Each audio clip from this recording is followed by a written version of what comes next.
All right, folks, we are at a minute in. This seems like as good a time as any to go ahead and get started and kick off our morning coffee and quality. Thank you all so very much for joining us this Thursday morning. We are very excited to have you.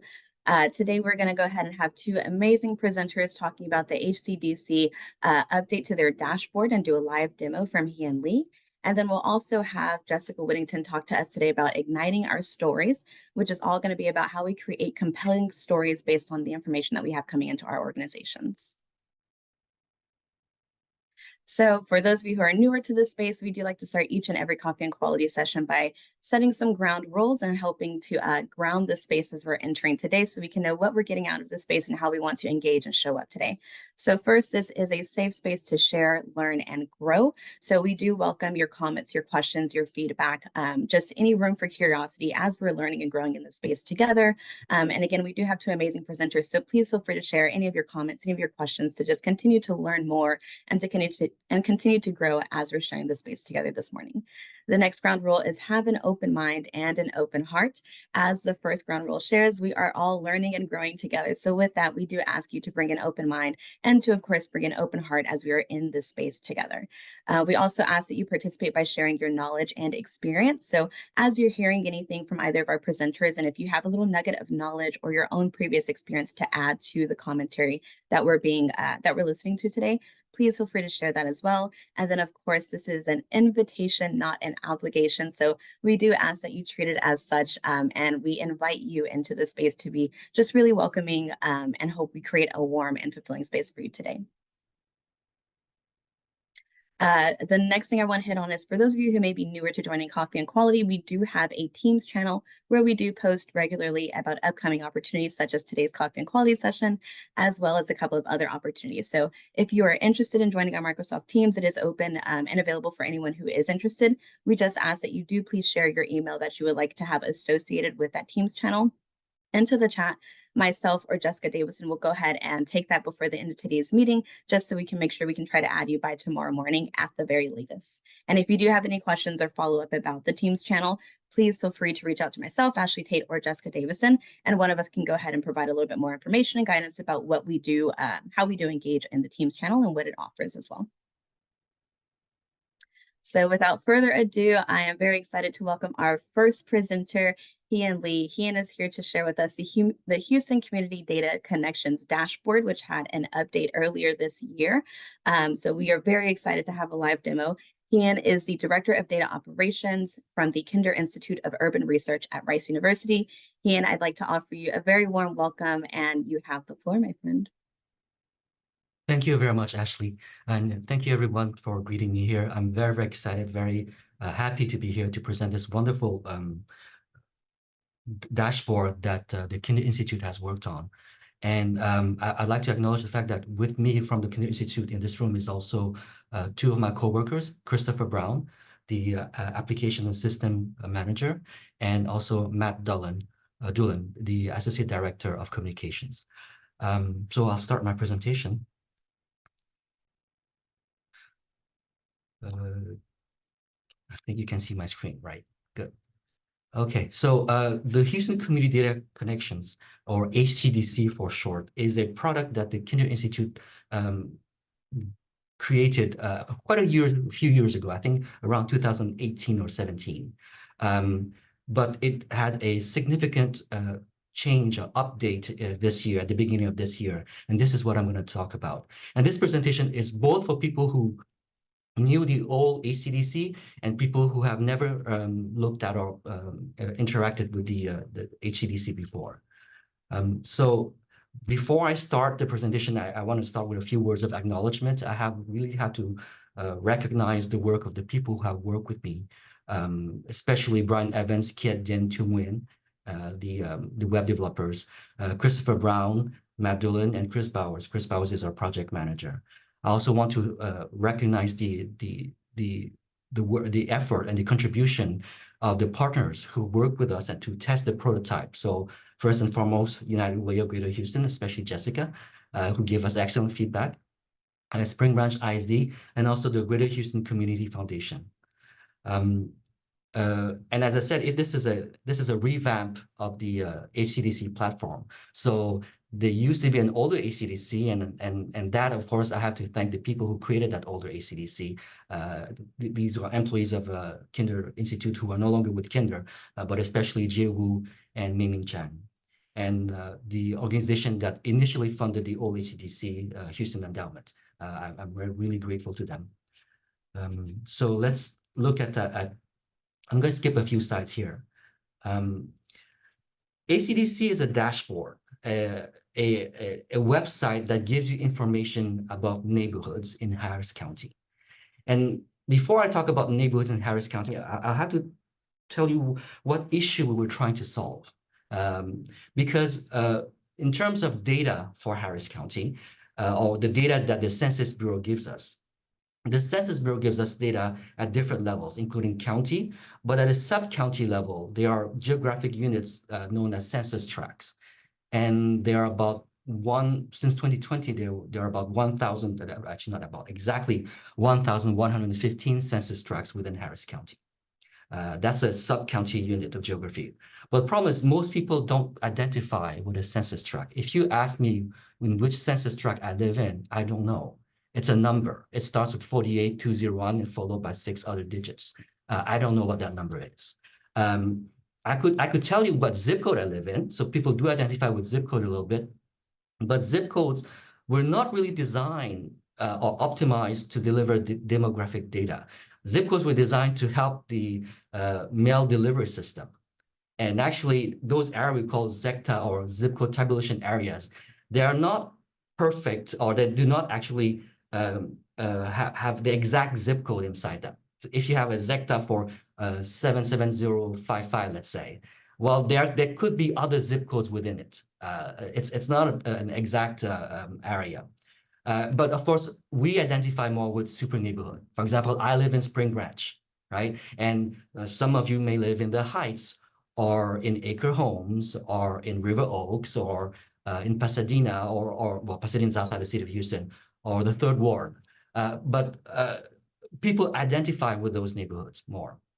And also, super neighborhoods are only defined for the city of Houston, right? Outside of the city of Houston, what do you have in Harris County? How do you define those neighborhoods?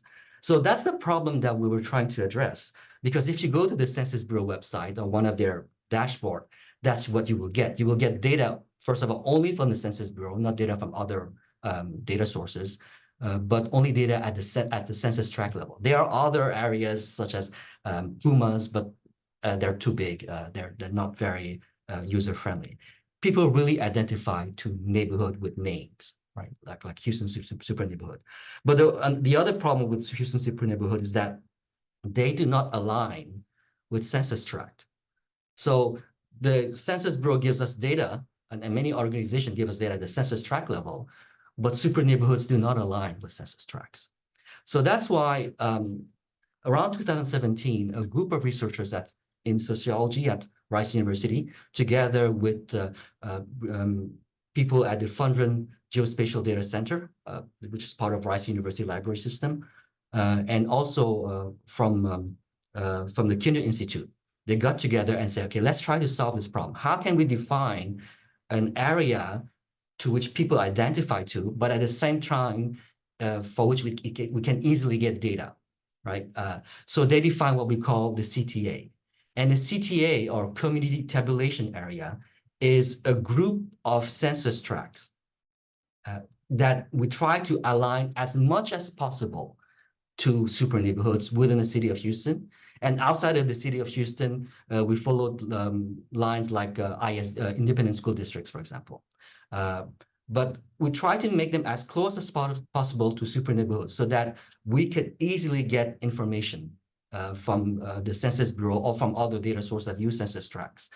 For example, this super neighborhood called Gulf Cross Belfort Rive, the super neighborhood is outlined in blue here, right? And as I said, that does not correspond to the boundaries of a census tract. But what we did is that the CTA here, we try to find a grouping of CTA of a census tract that would fit the super neighborhood as much as possible. So you see there's a minor difference here, just a small one. And those are therefore are approximations of super neighborhoods. But even though they are approximations, we can get we can get data at a level where people can relate to.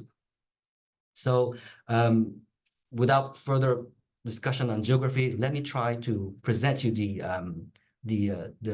HCDC dashboard. I'm going to switch to my web browser.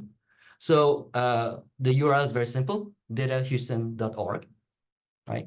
And the first time you enter this website, you will see a little splash screen here, and it will offer you to start a website tour, right? So if it's the first time you enter this website, I highly recommend that you check this and you click on agree so that you can start the website tour. But since I'm here and presenting this to you, we will not do this, right? So what you will see, the first thing you will see when you look at this website is that you see a map of Harris County.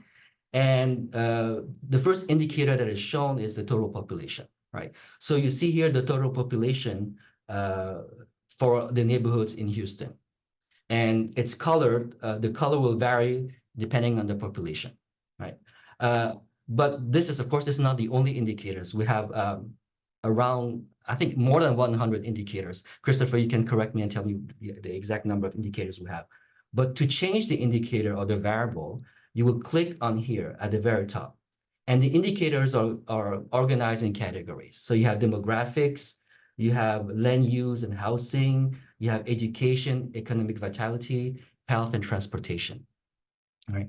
And so, for example, let's say I think there may be some people interested in housing, especially housing affordability. We have an indicator that talks about the burden of housing as a percentage of median household income. So it will be located in land use housing. And here we have, like, we had divided by owner and renter. So median gross rent as a percentage of household income. Right? If I click on this, I have this map here. And I can tell which neighborhoods in Houston have the highest value of median gross rent as a percentage of household income. And it's listed on the left-hand side here. So if I click on Cedar Gas, for example, which is among the very top, you can see that the housing cost burden is about 51% in this neighborhood. And when you click on it, you will see that you can zoom in and you see that it's the outline is here. You can also, by the way, there are various things that you can do with here. You can move this slider here to decrease or increase the opacity, right? And you can also change the scale. Right now, the default scale is by quintile, but if you want equal distance in terms of the percentages, you can click over here and change the scale of this. We can go into this later if you want to.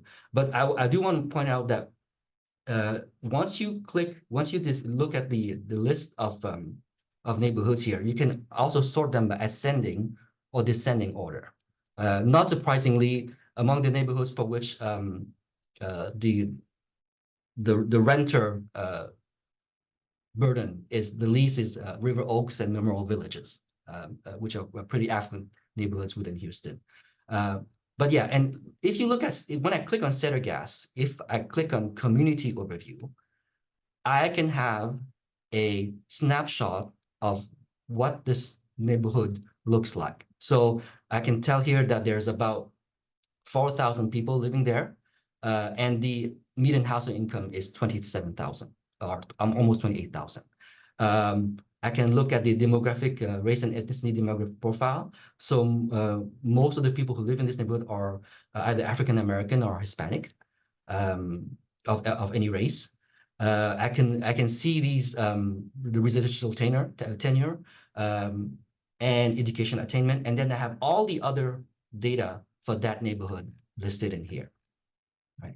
And if this data is useful for the program you're working on, and you need to submit a grant about it, and you need to save this information, you can click on the download button, and you can either download this thing as a PDF file, or you can select the tables that you want to download this, right? So this is very, very helpful for you as a nonprofit or community organization to write your grant if your focus is on certain neighborhood, right? I'm going to give you another example. So let's say instead of working in the housing sector, I'm working in the health industry. or a health sector. And I would like to help people who don't have access to, who are not insured. So if I look in here, there is in health, there is a total population without health insurance, right? I can click on this, and by neighborhood again, I can see that these are among the top ones here, right? If I'm interested in percentages, I can also switch to values instead of percentages. So in terms of value, like the number of people, it would be a leaf, and then it would be the most number of people that don't have health insurance. But in terms of percentage of the population of that neighborhood, if I switch a percentage here, it would be Harrisburg, Manchester. And again, this list is sortable, right? So after this coffee talk, feel free to go to this website, play with the indicators. It's absolutely free. I have a quick question. Yes. So I have it open on my other screen, and I'm trying to, how did you move from housing to health? Where is that choice? So it's at the top here. You click on the and it drops right. down. It says Got it. It drops down here, right? Okay. And then you can collapse or expand these All these the indicators. things. Yes. Okay, thank you. Yeah. So feel free to play with this after this coffee talk. It will I think you'll find a lot of gems or things that you did not know about. Another thing that I want to say, or another example, if you work, for example, there may be people from the Chinese Community Center here. We have other indicators such as language spoken at home. So in the demographics, here we have this. We don't have all languages though, but we have. Let me change this to, yeah. Population speaking Chinese, Mandarin, or Cantonese at home. Let me refresh this as a number. And of course, we have here the arrow, the greatest population is A-leaf here. Okay, let me go back to total population here. So one feedback that was given to me by Jessica and other people is that we don't have data at the zip code level, because it's on a CTA level. Sarah, I see you have your hand up. Let me finish this point first, and we'll go to your question. And because some of the grants that you can write, you need to provide data at the zip code level, or your grant is based on zip code and not CTAs. So we thought about that, and this is new in this edition of the Kinnear Institute HCDC. You can switch the map level. So if you don't like to work, or if you cannot work with CTA, you can switch to zip code. And here's the data by zip code. Right. Let me refresh this. I think there's something that changed. You can switch to zip code, right? And if you work with ISD, we also have an ISD level view. So these are the ISD in the area. Okay, Sarah, you had your hand up. Yes, I was wondering, it looks like there's a load CSV. Does that allow you to do, so for example, we're in schools, but we're in a lot of different individual campuses. Does that allow something like overlaying our own data, or sort of what's the functionality of that? Yeah, not at the moment, but I'm going to talk about that load CSV next, actually. You were reading my mind. So that load CSV is that we recognize that there are so many variables in Census ACS. And by the way, this platform is currently mostly data from Census ACS, but not all of it. And as we increase the amount of indicators we add, we'll have other data sources. Right now, there's one variable that we don't use Census ACS because Census ACS is not precise enough. It's the median year structure build for residential homes per neighborhood. But this load CSV is, we recognize that we cannot put all variables or too many variables in here. Otherwise, it will be overwhelming, right? So we made a selection of variables that we thought are the most important for community organizations in the area, and we made that decision, or that selection together with United Way and other organizations. But if you have your own data at the CSV level, at the ISD level, or at the zip code level, so if you already have aggregated data, right, at this aggregated level, you can load your CSV and map it here. Right? So as an example, let's say United Way produces this data set called Alice. So, and Jessica can talk about it, but basically, it's people who are above the federal poverty limit, but who are still struggling to make ends meet, right? So I have this data set as a CSV file, right? And I can load it up at a CTA level, and I have to tell the system which column is the column that contains the CTA code. And I would say, okay, let's look at the number of poverty household, Alice household, and both of them. Yeah, and I can also do above Alice, sorry, the percentage. Oh, right now it limits to only to 5. Sorry about that. So let's say poverty households and Alice households, like this. And there you will see that it has added this section at the top of the variables in your aggregated file. So if you want to view some of your data, whether at the zip code level or at the CTA level or IZ level, that's already aggregated, you can do that way. And you can also like zoom in and take a screenshot of this. By the way, we say load CSV instead of upload CSV. The reason is because we do not take any of your data on our server. So the data that you upload here, it's really just local. You cannot save this. It's really for a question of simplifying the interface and the legal requirements. If we get your data, there's some legal requirements to with it. So your data is your data. You upload it, and you're able to visualize this on this map at the CTA level or at the zip code level or the IC level. Okay, so I'm going to stop here. We'll have just a few minutes left. Let me know if you have any questions or comments. Yeah. Hi, I have a quick question. This is wonderful that we can add our own data and look at it this way. I don't suppose, so if we have our own ARC license and is there any way to do it the other way around where we take any of these layers and add them to our maps, or does it have to go the other way around, like you said? So first of all, we're not here to replace ArcGIS or Tableau. We offer a complementary product. But if you want to add this data to an ArcGIS map or QGIS map or Tableau map, remember that you can download the data by community, right? You can download it from the data table here, right? But this is for one community. Also, all the data that is in here, and this is a plugin for our other website, you can get all of this data if you click on this question mark here and see more about the data. This leads you to our other website. It's a bit more advanced, but it's a data library, right? And you can download this data for free, right? So if you want to have all these variables, and this is actually, as I said, a bit more complex because it goes over multiple years and multiple geographies. So not only CTA, but also census tracts, MSA, county level for the 15 counties in the area. But yeah, this is also free. All you need here is to create an account, a free account, and you can download it. This is actually a data library called the Urban Data Platform that we also develop. And there's a lot more data set that you can access to here. Not all of these data sets or catalog entries are downloadable for various reasons, including some of them are restricted. Some of them actually belong to other organizations. So we let you download them from the other organizations instead of from us. Yeah. Okay. Did I answer your question? Yes, thank you so much. That's wonderful. Yeah, no problem. Other questions?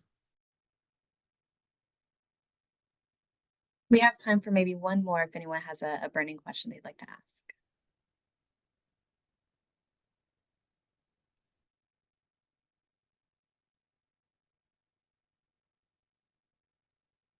All right. If there are no other questions, thank you so very much, Lee. If the group would help me in giving Hien a very warm applause virtually, either on your screen or with an emoji reaction. Thank you so very much, Hien. This is obviously incredibly insightful for everyone on this call. We cannot just show our appreciation enough for one, just the updates that have been made to this dashboard, and then just how intuitive it is to really use and for organizations to be able to apply the information that they can get from this. Thank you so very much. Yeah, thank you. And before I leave, I just want to say that if you visit this website, please remember to subscribe to the mailing list, because that's the way you can know if we have new indicators or new features added to the website. For example, right now you will see that there's no search bar for the indicator, so you have to like dig in a little bit. But that's one of our next update. When the search bar will be added, we will send you an email if you subscribe to our mailing list. Thank you very much. Thank you, Ian. You heard it here first, folks. Subscribe if you want to get those updates. There's a lot of rich information to get out of this tool, and it sounds like it's going up from here. So if you want the live updates, if you want to know what's next and the hottest information that's dropping down from HCDC, please subscribe if you find this information helpful and you're able to get the most out of this tool. Now, without further ado, please give me about a second or two to go ahead and get my screen back up and running. All right. So at this time, we're going to go ahead and move into another exciting presentation. So this one is going to be a little different, and it's going to be about igniting your story with Jessica Whittington. So Jessica's going to talk to us today about how to use our data to craft compelling impact stories that really help to inspire trust. Before we dive into Jessica's presentation, I do want to share a little bit more about her and the information she's coming with us to today. So Jessica is the founder and principal of LC Resources, a social impact consultancy focused on accelerating the success of impact-driven organizations. She holds a Bachelor of Arts in Political Science, a Master of Public Administration, and a Postmaster Certificate in Program Evaluation. Jessica's a busy woman. Before consulting, she had an approximately 10-year career in the public and social sectors. And as principal consultant, Jessica leverages her programs and data knowledge to help organizations achieve, strengthen, and demonstrate their impact stories. So Jessica, I'll go ahead and stop sharing my screen. And once again, the floor is all yours. Well, thank you so very much for that, Ashley. And I will hop right in here with this presentation. And that was such an awesome presentation prior to, such really great information. I'm looking forward to diving more into that tool.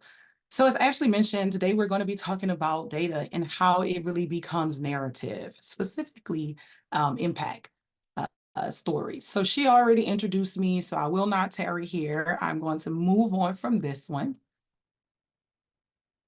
Give me a second. All right, so the first thing I want to open up with is, what's your impact story? So here's what I mean by that. What's the story that you share about your organization? What's the story that your community shares about your organization? What about your funders or your supporters, right? What's that story? So while you're kind of thinking about that and, maybe playing around with that, I want to share a story with you. So our children are at risk of dying prematurely as adults. It's because 80% of youth are physically inactive.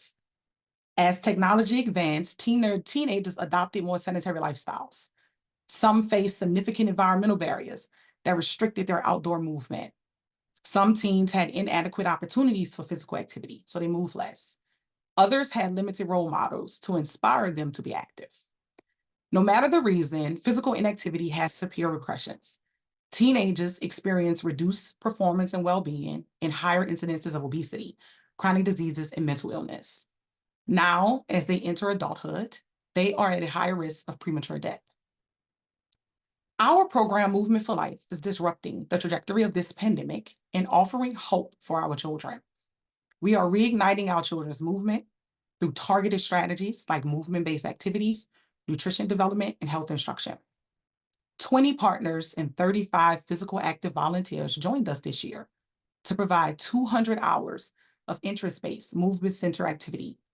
We introduced 60 formerly sedentary teens to the joy of movement through targeted strategies such as interest-based activity clubs and friendly competitions to enjoy movement with their peers, exposure to 15 different physical activities to broaden their knowledge, and once a month outdoor focus trips to connect them physically with nature, and monthly engagement sessions with sports legends, including Michael Jordan and Serena Williams, to inspire their movement. Our program isn't just about getting active during program hours. Movement is becoming a part of their identity. Amazingly, a third found a passion in competitive sports, and an impressive 2 out of 3 emerged with a newfound physical hobby. Of those who joined the competitive sport, half were female. Additionally, Additionally, 75% implemented weekly exercise routines for the first time, and half of those teens still exercise weekly 3 months later. Jasmine, a 15-year-old sophomore, shared with us, "Never saw myself as an athlete or thought I would play sports, but this program made me interested in becoming a competitor. I was surprised I even tried out, but I made the school's volleyball team.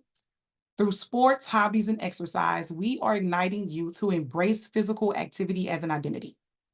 In fact, 80% of our teens said they're more connected to movement than ever. However, there's more work to do. With your support, we can realize our impact to cultivate healthy young adults who advocate for and embrace the power of movement throughout life." So this is the impact story for Health Harvest, which we'll be introduced to in a little bit. But if that story worked for you, if it's something that you thought you found interesting and it kind of held your attention, I want to introduce you to the framework. So the framework for Ignite My Story really centers on what I call SSDN. So it's story, right? So first, you want to develop the story you want to tell. Second, you want to design robust strategies to realize your story. And then third, you want to develop a data strategy that demonstrates the story. And then of course, narrative, you want to kind of use language and pull it all together, right? But you're really just going to use what you're already doing, the data you're already collecting, that becomes your narrative. So 3 principles really guide this framework. It always has to be culturally appropriate, it has to be realistic, and it has to be capacity aligned. So we don't want to design stories that do not align with any of these things, right? We always are thinking about our stories that we're developing through this lens. All right, so that brings me to part 1, which is story. So I want to first start with what's impact, because I call it, it's impact storytelling. And we know that there's not a whole lot of consensus, right? We all kind of see impact differently. Some organizations, sometimes it's defined differently within organizations. Funders define impact differently from the organizations, even within organizations. So for the sake of this approach, this is how I define impact, right? It's any long-term effect, whether intended, unintended, positive and negative, or indirect, okay? So I want to introduce us to Health Harvest. And this is my fictitious organization that I designed for this organization. And this particular program, Movement for Life, is a program used to help teens get more physically active, right? And so it is for ages 14 to 18. And then there's my impact. They're going to be healthy young adults who advocate for and embrace the power of movement throughout life. So there's kind of 3 steps that I take to really developing a really good impact story, because remember, I like to start with the story. So it's really understanding the components of impact. The second one is identifying your impact.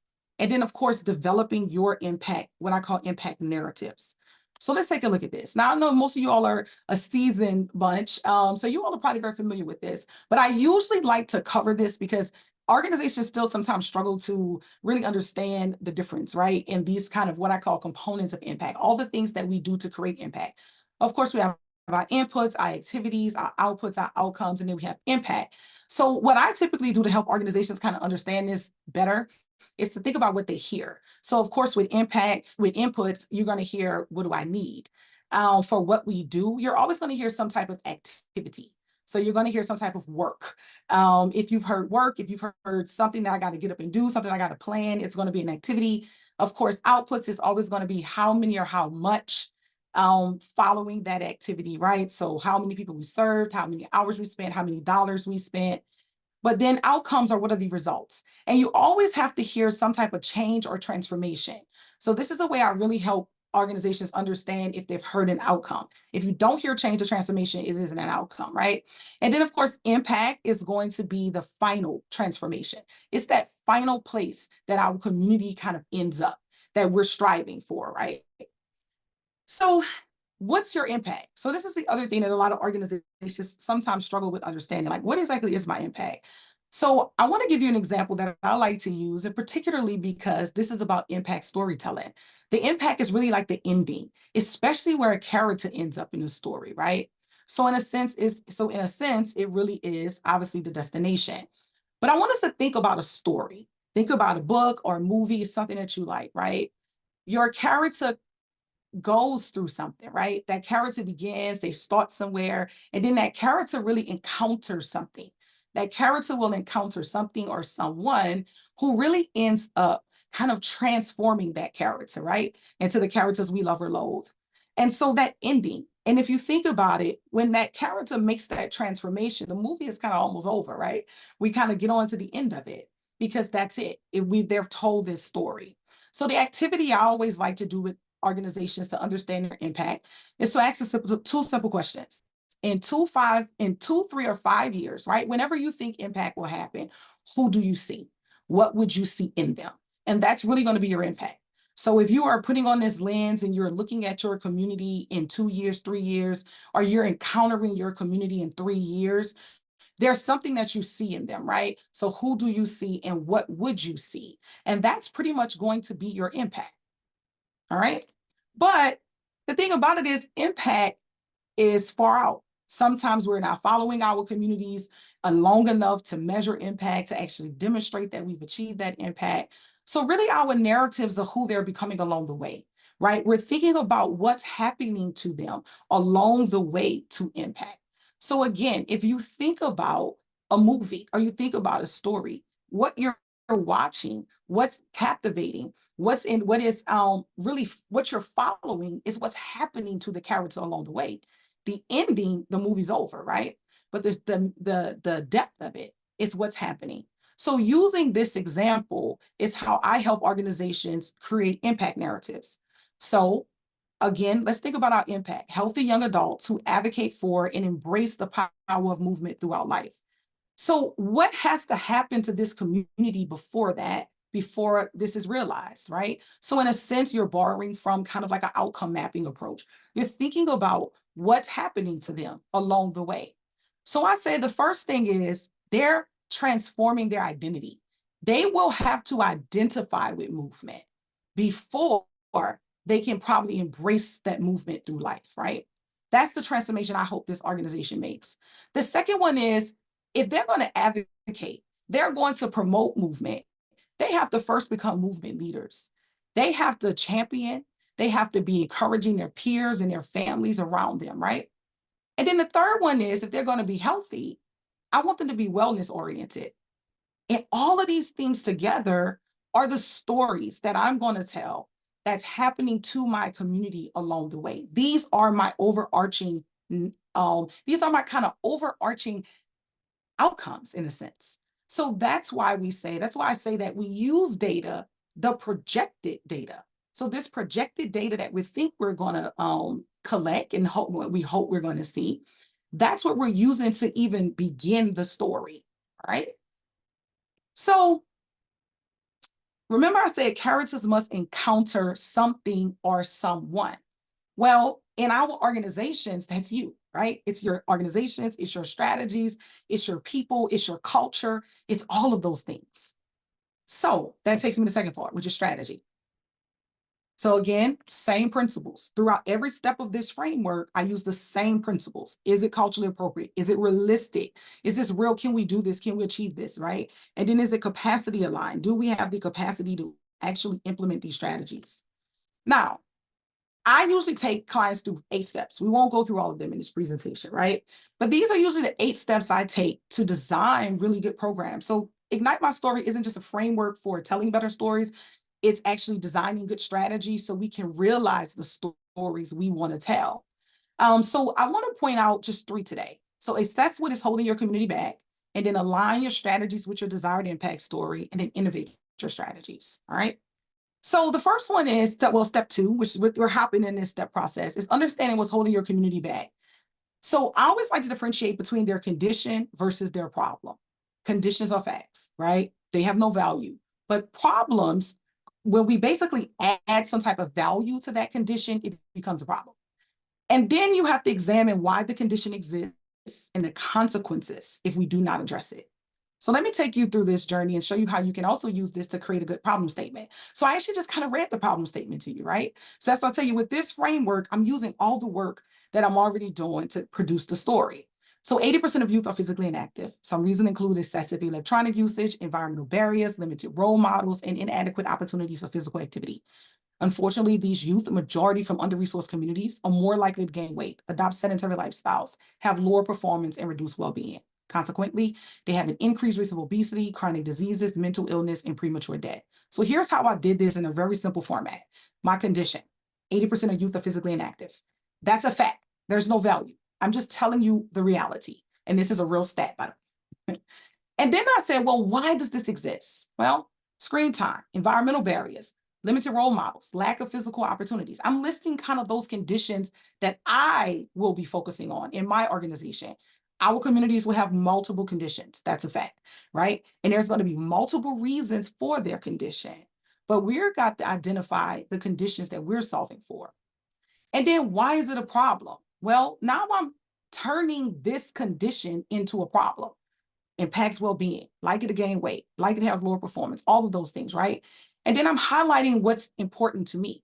And then, of course, the consequences if we don't solve this problem.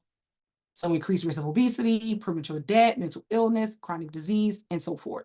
Overburdened health systems, disrupted economy, all of these things. But these aren't the consequences that I'm concerned about. Maybe if I'm a health provider or health organization, maybe those, maybe overburdened health systems are the consequences that I'm focused on, right? So it's about identifying what your organization is important to your organization.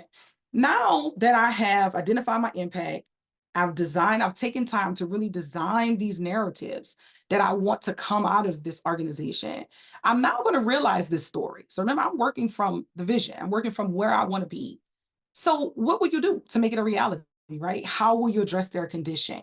So there's my impact. And let me show you just how I generally thought of this. So physical activity, interest-based activity clubs, exposure to various physical activities, friendly club competitions, monthly activity trips, monthly legend engagements, right? I'm just listing the strategies that really align with this actual story.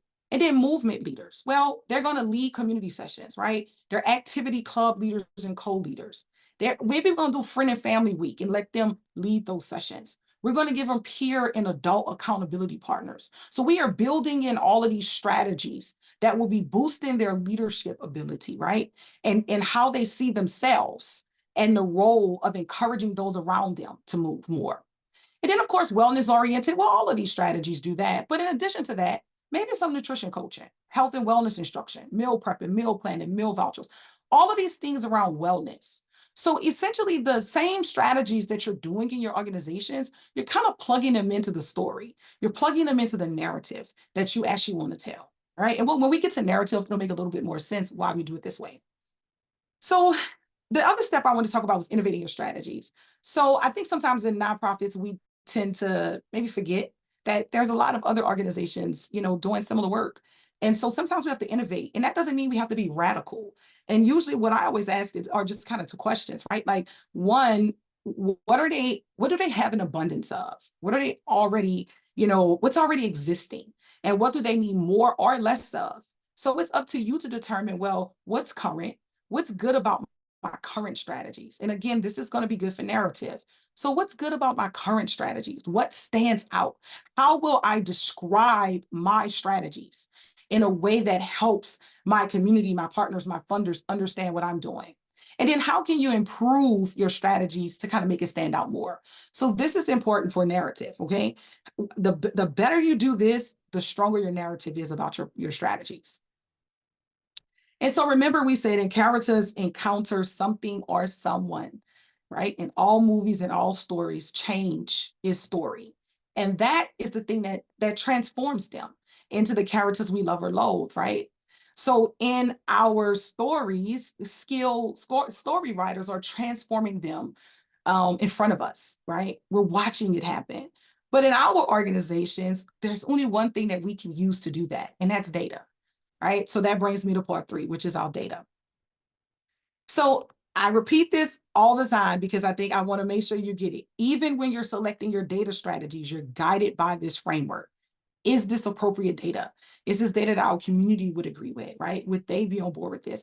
Is this realistic? Like, do we actually think this is going to happen? And then is it capacity aligned? Can we collect all this data? Maybe we should cut some points. Maybe we should only chase 1 or 2 data points or 1 or 2 outcomes instead of 5, right? So you're making sure it's aligned. So again, 8 steps. We won't go through this, but these are the 8 steps I typically use when designing a good data strategy. Identifying the data, matching it to your strategies, designing your tools and plans, planning your evaluation, robust data systems, collecting that data, analyzing your data, and then of course, analyzing your impact story. So I want to talk about only 2 and 8 today, okay? So again, I bring this back up because I just like to remind people that like our stories need data. So stories connect us, but data convinces us. Data is going to be necessary to demonstrate the transformation in the story, right? So of course you need reliable and high quality data, but most importantly, you need outcomes. And outcomes are the results, right? They are the change and transformation. So you really have to have them. And so why, I'm an outcomes focused consultant, and outcomes really are the superstars of your story. And the reason why I say so is because they really indicate the change, the transformation of the progress that you're making in your organization. They're better indicators of effectiveness. They're what your supporters expect. They tell us if you're achieving your mission, and they help you improve your organization and services, okay? So now that I've designed my narratives, I've matched my strategies, or I've designed them. So even if I'm new and I'm designing new programs, I'm now designing my strategies, or I've matched my existing strategies. I'm now matching those strategies. I'm now matching those strategies. I'm now matching my outcomes to those narratives. So I know the narrative I want to tell, and that is that this organization is producing teams who identify with physical activity. That's the story I want to tell, right? So what's the best way? What are the best data points that I'm going to use to actually demonstrate that this is happening? So you may choose different ones, right? But for me, I said, well, I want to see that they're picking up more physical hobbies. I want to see that they're joining more competitive sports. There may be increasing their exercise regimens, and they have an increased connection to movement overall, right? So those were the data points that I thought were realistic, appropriate, and really aligned with the capacity. So I'm gonna jump all the way to 8, because here's where I start to do like analysis of the story. So this also works if you have existing data. So some organizations reach out where they have like tons of data they've collected, and they just really don't know what they can do with it, how they can be sharing it. They want to share it with their boards or in their communities, and they're not sure on how to do that. So thematic analysis, right, is the first thing I always start with. So of course, analyzing our qualitative data for central themes, it kind of almost like inspires some of the thought. And then I like to group similar data. So sometimes our data is already grouped that way if we've designed our surveys in that manner. If not, the data can be taken from multiple surveys from multiple different times, or different tools that we've collected data. So I tend to like group the data together and what kind of feels like it belongs together. I wish I had a better way to describe that, right? But it's like you're looking at it and you're thinking, is this similar? Like maybe let me move it around and kind of group this data together on my spreadsheet. And then I tend to ask myself 4 questions. So who have they become? So what is this data telling me that my community, how have they transformed, right? Who have they become? What does this data tell me? And then I'm asking, what is happening to them, right? What is happening to them along the way? And then what does this say about my program? I'm looking at this. This is who they've become. This is what's happening to them. So what does this now say about us, about what we're doing? And then, of course, if I've already designed my strategies, did I demonstrate this story? Or is there another one? So sometimes we end up not quite identifying. And to that, I want to point out that like determining if you've demonstrated the story, to me, is really based on your measurement plan and your outcome objectives, right? So if you had some target that you set for your organization, and you can use that to say, if I've hit this target, then I think we're either demonstrating that we are progressing toward this goal, right? And then the last thing I always do is like, what data am I missing? So here's the story I want to tell. and I have this data, I feel like there's something that would tell this story better, something that would really demonstrate that this is happening better. And then I like to use pivot tables and crosstabs, because then I can dig in and find all that interesting data, right, that may be across variables that I can layer into this story. All right. So the next thing, so that now will bring me to narrative. So now that we have done these things in this framework, right, I've designed the story, I've built my narratives, I've either aligned my strategies where they fit along my narratives, or I have designed new strategies to actually realize this. I've built my data strategy out, right? I've taken those 8 steps and I've built a very solid data strategy for my organization, and I have aligned that data with my story. And now it's time for me to really take all of those things and put it together, all right? So why do we need narrative? Well, we're wired for story. That's just human. It's in our human nature. Data alone can be cognitively challenging. Narrative gives our readers context. And data really is not emotional, right? In my opinion, like not by itself. When we add some type of context to that, it helps connect the emotional story, right? So I'm taking something as, kids exercising more per week, but I'm telling you, I'm making it much more emotional. I'm telling you what's happening to them, what they're experiencing, who they're becoming, okay? So there's 3 really good principles to narrative. Really simple, really easy to follow. Any of us can do it well. And that's using narrative that readers can feel. So it's the difference from saying it's eerie outside versus the sky is dark, the wind is howling, and the streets are empty and quiet, right? So we're really striving to use narrative that our readers can feel. So it's like, instead of telling someone they should be afraid, you should be describing it in a way that they are afraid, right? And then use cause and effect structure. So especially for the middle. So this is a very fun example. So if I give you the 2 words hike and fall, think about what comes to mind. So for some of you, maybe they fell while they was on a hike. Maybe they went hiking in the fall or something like that, right? And then if I say burger sick, you, you may think of food poisoning. You may think that obviously the burger made them sick afterwards. If you did any of those things, that's your cause and effect brain at play. And that's just incredibly natural to us.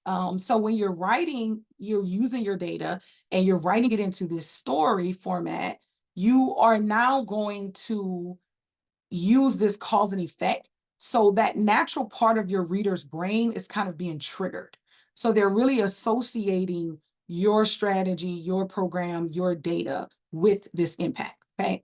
And then of course you want to create curiosity with impending change or missing information. So it's the reason why movies start with somebody running down, running in the forest and they're sweating and you're trying to figure out where they're going.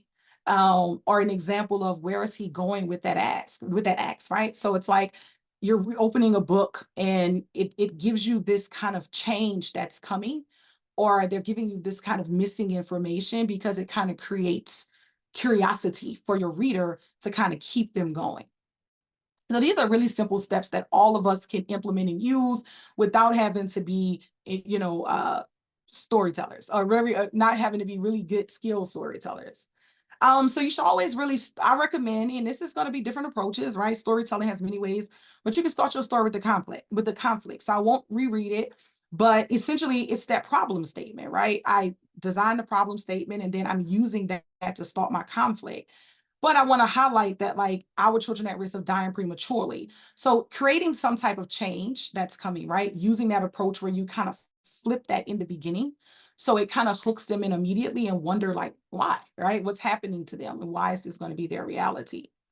And then of course, like for the middle, I like to use outputs and strategies. So this is also if you're telling like the impact story, like once you have the data, but I also do this in a way for organizations that are kind of introducing their programs. So in this point, I would only just use strategies and maybe the intended outputs.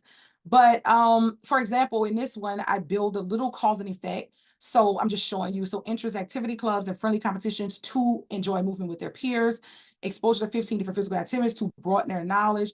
So ideally, when I do this work, I am lining everything up. I am taking the story with the strategy, with the data point that really kind of all lines together. And then I'm presenting that always together. So again, you're kind of triggering that cause and effect part of our brain. And then of course, with our ending, I'm going with outcomes and lessons learned. So that's just where I'm layering in this data. I would like to mention that for some of this, I am going to talk about that data differently, right? Which you all may be familiar with. So a third is really 33%. So instead of saying 33%, I thought a third was a little bit more impactful. So I think it's just all about like how it sounds and which sticks a little bit better. So 66%, of course, that's 2 out of 3, right? So that sounds a little bit more impactful than just adding 66%. 10, I flattened that and I chose not to use percentage here. And then of course, I layered in that testimonial that really matches this story. And so if you're wondering like, man, it's such a good, response. The one thing I always tell people, when you design the impact story first and you think about the narratives you want to tell, you're really going to end up asking better questions. You're really going to end up getting, much more targeted, detailed, outcome-driven data that really is going to blend with your narrative a little better. All right. And then, of course, like I said, and this is just a basic example, we don't always have to use data. I do it for organizations who are just kind of starting out, or they're new, or they're introducing their program and they don't have any data yet. So I won't read that, but it's just a way to still introduce it with a cause and effect model. All right.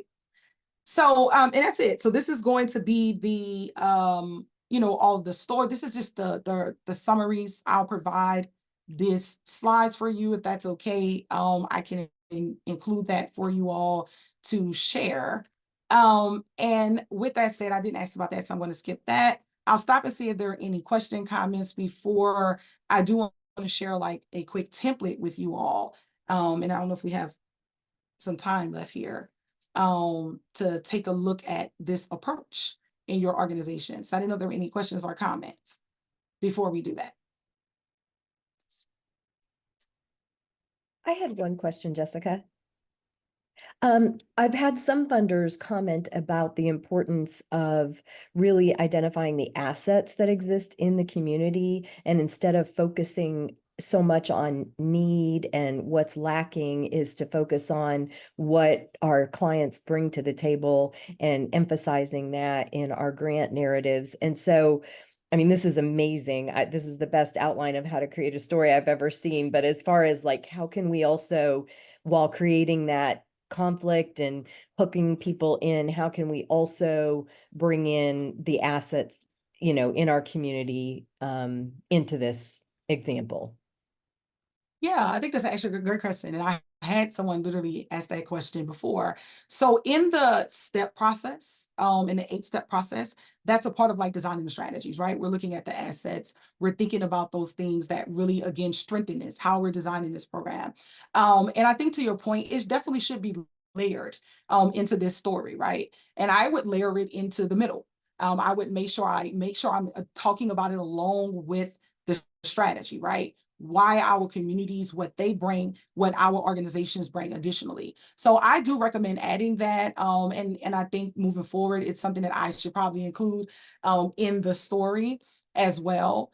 But yeah, certainly in the step process, we go over that. So I do recommend including it. Anything else?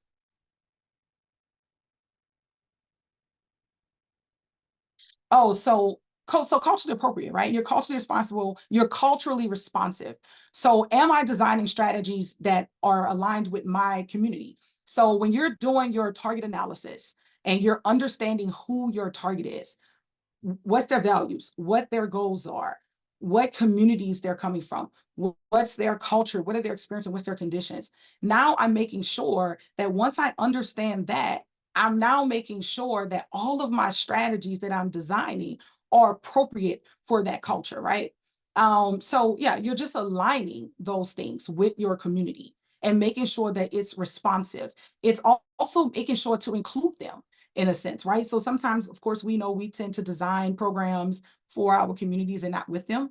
But would they actually agree with this? Would they actually agree with some of the approaches and the strategies that we want to implement in our organization? Yes, so it definitely, I hope that answered the question. But it certainly is aligned with the logic model. So I didn't go over all of those steps, but in one of those steps is visualizing, right? And so I use the logic model to visualize, but I also use like what I designed like an impact story model. And so it certainly allows you to still do that along this way.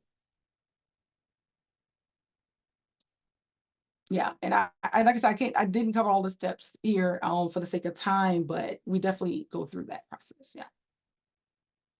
And I'm glad it was helpful. Like it's a really quick, easy framework to think about your strategies and to think about how they're really going to be producing kind of these narratives. And also just what are the narratives I want to tell? Like a lot of organizations are not really clear on their actual impact stories, right? And what's the overall narrative that they want to share. And I deeply believe that we should understand what that is. And it's kind of like beginning with the end in mind, right? Designing what you want others to say about you. So for this particular organization, I want my community to share that they are, that we've produced movement leaders, that we've produced teams who not only move more, but they identify with movement. It's a part of who they are. And that these teams are now wellness oriented, right? So it removes this kind of activity focus where what we're doing and turns it into really like, where our communities and what they have become. So I'm glad that this was, helpful, and hopefully, in some ways it can be particularly, implemented in some of your current approaches and some of your current strategies. All right, so let's take a look at the at the template. All right. So give me a second. Oh, I'm sorry. Let me just do this briefly. So this is like my contact information. I absolutely love LinkedIn. I would love to connect with, oh, I'm sorry. It's not sharing anymore. Apologies. Let me go back. So do y'all see that? Yeah. So Yeah, we here's can my contact information, and I am on LinkedIn. I love LinkedIn. If you want to connect, I would welcome doing so. And oh, I'm glad to see all the comments and that this is helpful for you all.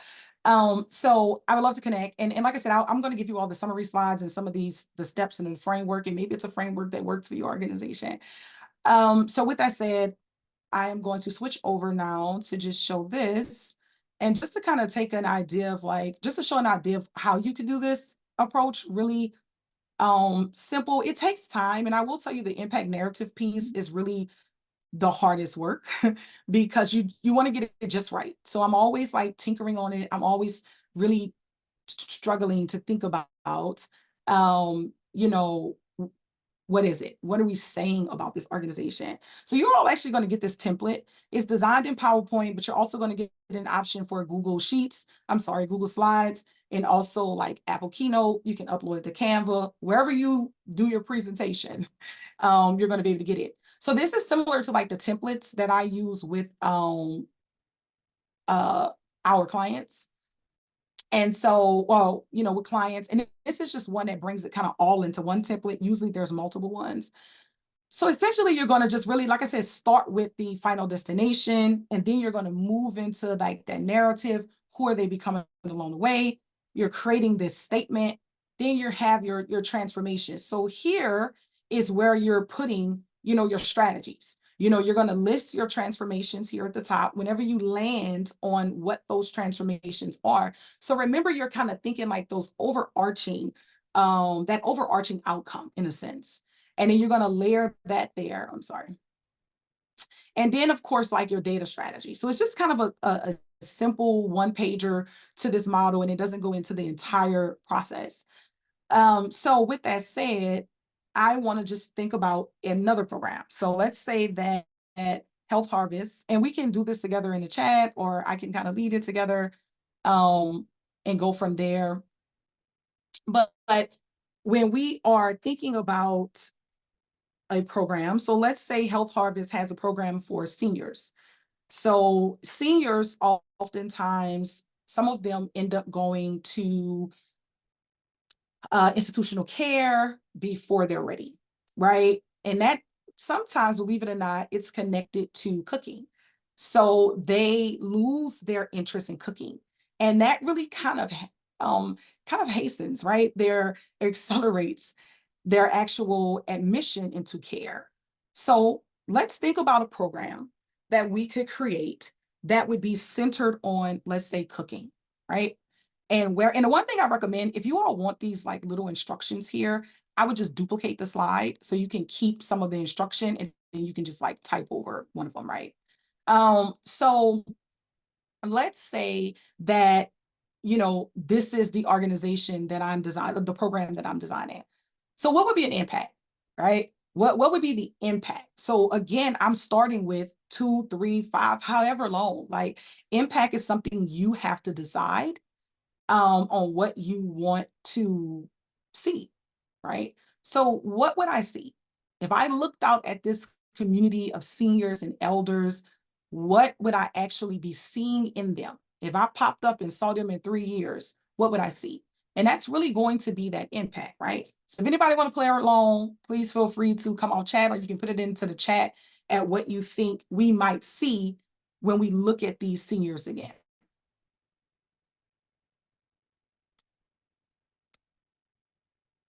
And I'll start, right? So I'm thinking, I took a few little notes. So I'm thinking that, I'm going to see seniors who are for sure maybe healthy, right? Maybe they're stable. Yep. Uh-huh. Good. Independence, thriving, right? Oops, stable. Forgot my L. Okay, so they're stable. I'm trying to look in the chat. They're thriving, good, cooking meals. They're in their homes, right? Good. I'm just copying out of the chat. They're happy. Yep. They're independent, right? I'm trying to catch her thing. Good. So it's just literally like tossing out the first word. So usually I end up with like 15 words, right? And then the job for you then is to really start to refine that. So you're really now thinking through, okay, well, what else, right? What else do I see for these seniors? So I'm looking at them in 2 years. I'm using cooking to help ignite, right? Their interests in maintaining their independence and staying home. But I also want to see, seniors who are social, right? So they're no longer in their homes alone. And some of the reasons that this happens to them is like social isolation. So they kind of lose their interest in cooking because, we like to share meals with people, right? That's so a part of being human and enjoying a meal together. But sometimes when they're living alone, they aren't necessarily getting the social activity around cooking. So I want these seniors to be social though, socially connected or something like that, right? Whatever. So we get it. You're listing all of these ideas. And then I'm moving into who they become along the way. So what I do now is I really just think about the words that really stand out to me. So what really embodies this work, this organization, our approach, right?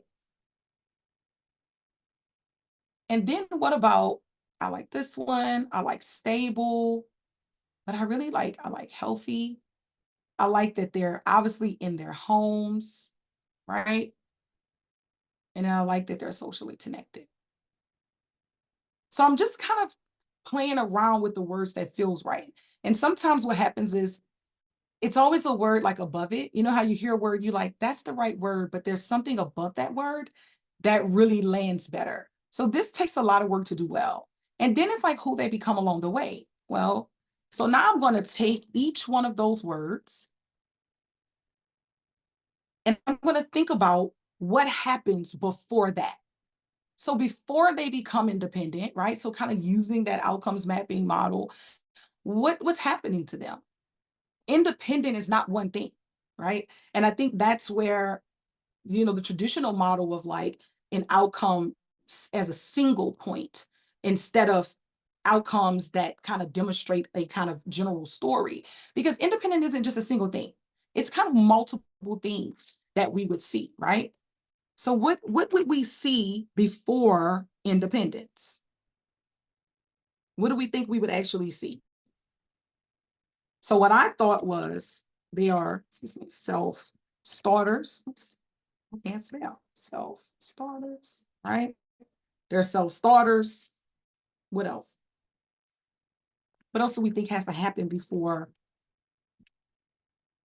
they're confident, right? They're confident. Yep. What else happens to them?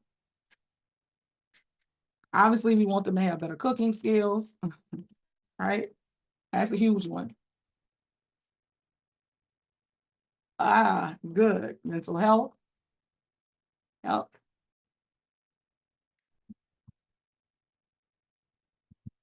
What about, you know, better physical health? Yep.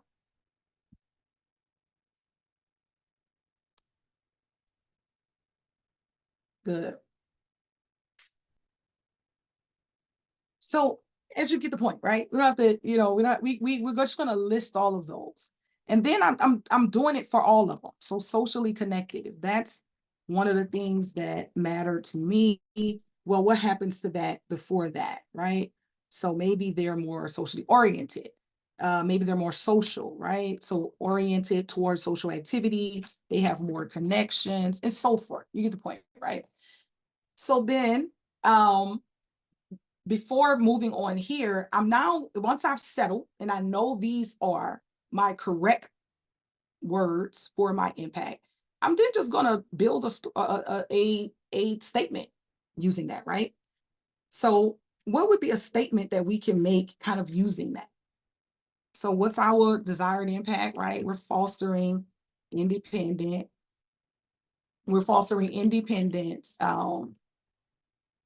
socially fulfilled,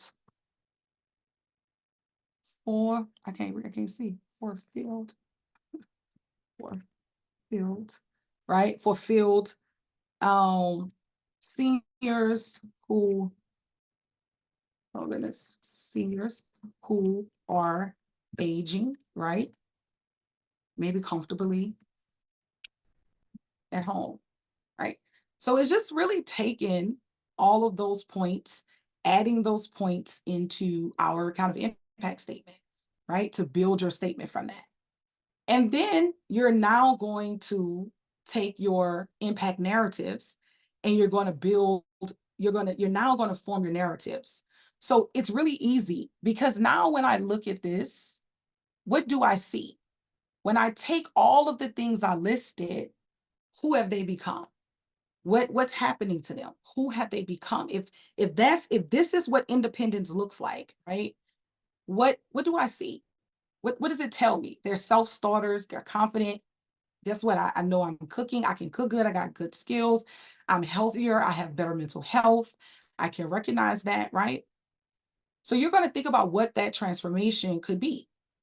So maybe it's something like irrepressible, right? Like when I think of seniors who may have all of these things, then these seniors may be quite irrepressible by the time they get finished with this program, right? So that could be one of my narratives, right? Then you're socially connected. Oh, thank you. You know, you're socially connected. So where are your more connections, right? What does that mean?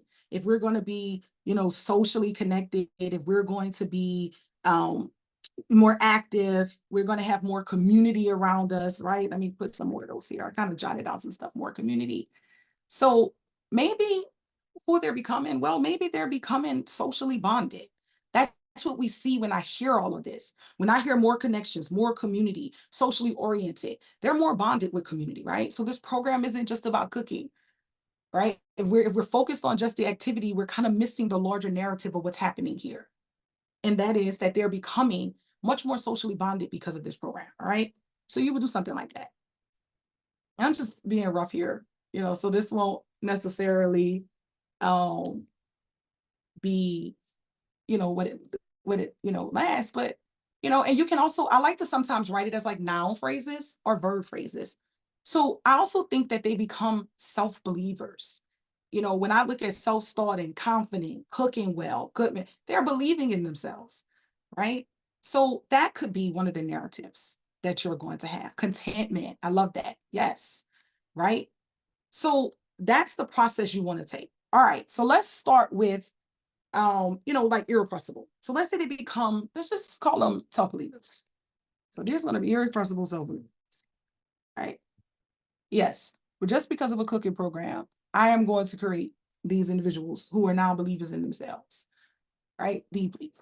And so we already said, you're now going to think about your strategies. And I know I need to be mindful of time here, but you're now going to think about your strategies.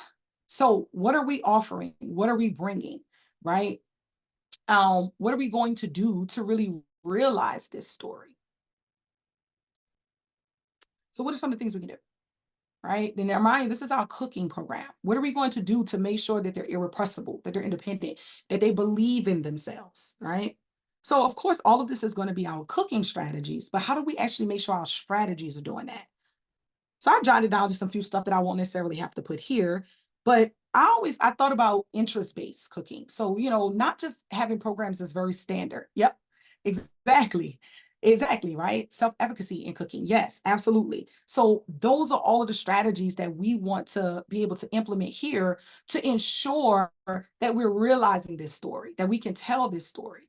And importantly, you're going to be able to deeply connect this story to that strategy because you've literally designed the strategy for it, okay? And then, of course, let's move to our data strategy. I want to leave some time for any final comments or whatever. Yep. Culturally important foods, sharing food as a community. Excellent.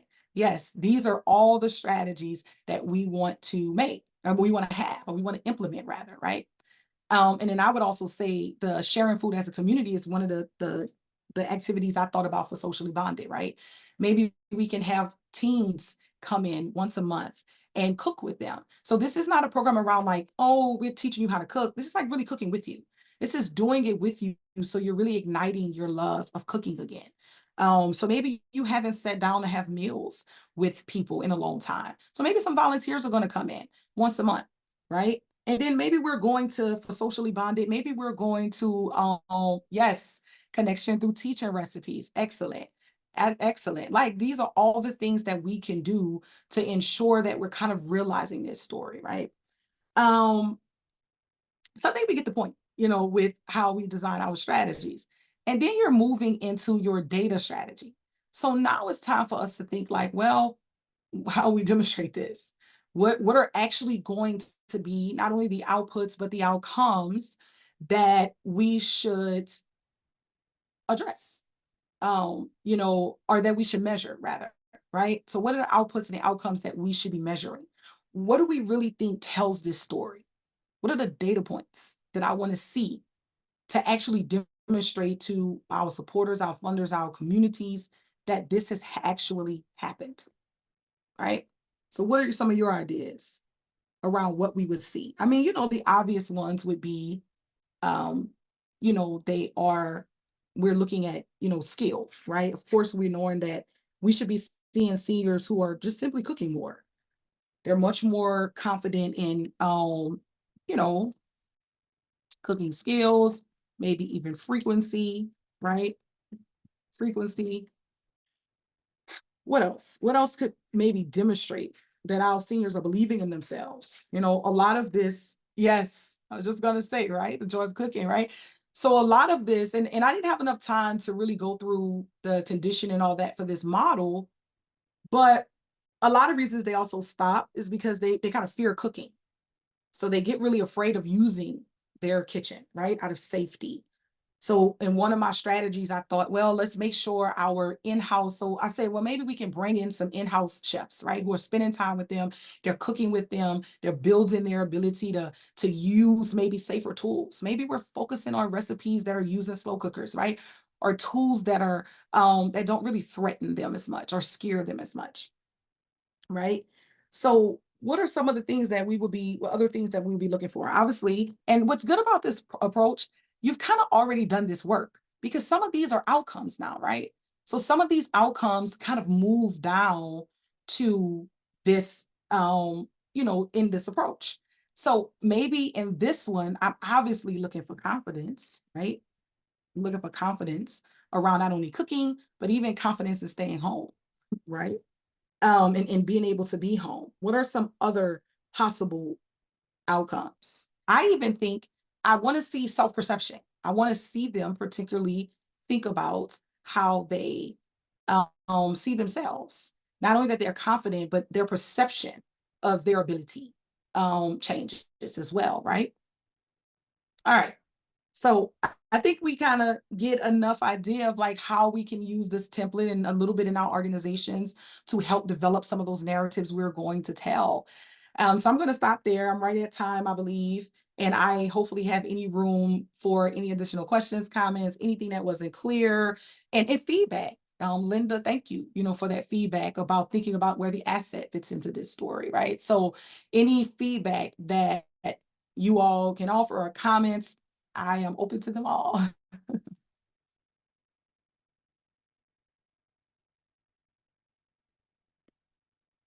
And I can't see As the folks chat. maybe Oh, go ahead. well, nothing in the chat yet, but I was going to say, as folks may be thinking about their comments or any feedback, Jessica, would you mind also sharing your contact information and your LinkedIn link in the chat just in case, or even having it back up maybe while people are ruminating over a couple of questions? Sure. So I'm going to save this. And I'll send you all the one that has this little rough example in it, if you all want to kind of use it. All right, so let me go back to the presentation here. Oh, I stopped sharing, right? All right. Can y'all see that? It's like I've been It's on Zoom for the loading. last 3 or 4 years and I still can't use Zoom. It's so bizarre. It's okay. I still always say it wouldn't really be a Zoom meeting if someone wasn't speaking on mute, no matter how long we've been in this space. Like, how is it possible that I have been using Zoom this long and I'm still struggling to use Zoom? Okay, I did it. I got it. It's showing So your yeah. home screen. Oh, okay. Well, I didn't do it. Almost. It's sharing. There we Okay, go. there we go. All right. So Perfect. yeah, there's the contact information for those of you who like digital contact. There's a QR code, but yeah, I mean, I would love to, connect. And like I said, I absolutely love LinkedIn to use this to connect and grow and learn from each other as well. And like I said, offer any feedback or comments that you all may have. And if it's okay, I will be able to um if it's possible, I'll send a link and your team at the United Way will work on getting that out to you all with like the template. And like I said, just a few images from the session that I usually just include in there. And I'm glad that it's helpful.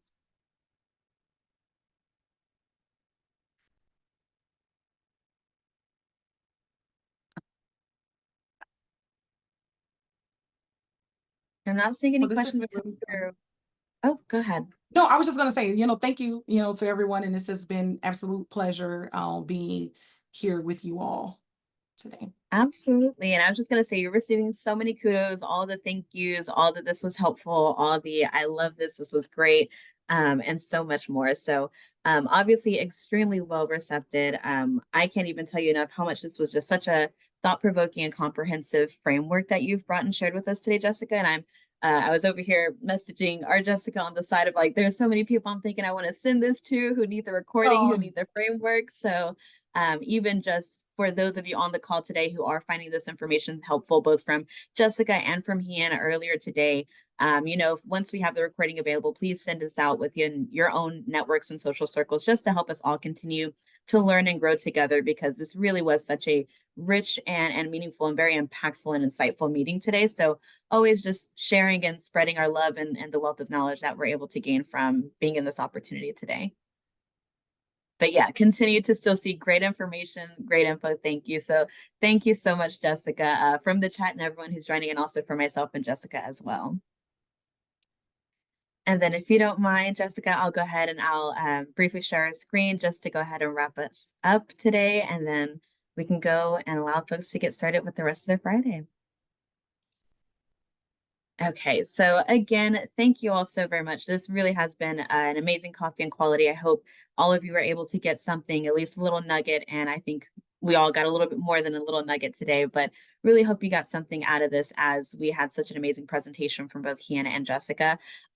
We do appreciate your feedback. Is a gift for us, but also a gift for your future selves. We do appreciate being able to know how we can constructively continue to improve the coffee and quality sessions, either in content with presenters and the like. So please just share any of your thoughts and comments, for good and maybe not so good, just to allow us to continue to grow and learn from each other. And then also save the dates.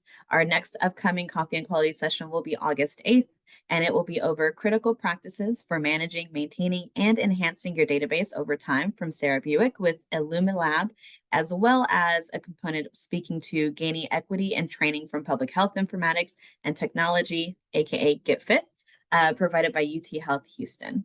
So again, if you're interested in those topics for our next upcoming coffee and quality session, that will be August 8th. And then after that, we will have our last coffee and quality of the year, November 7th, and always from 9 to 10:30 a.m.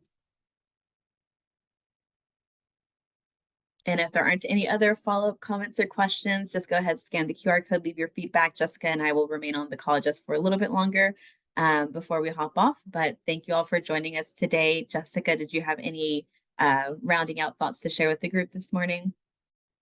Thank you all so much for joining us. We're excited to share these resources back with you, the recordings, the templates, get you the link to HCDC. We're excited to see how you take all that you learned today from coffee and quality and bring it back into your work. Thank you so much for joining us today.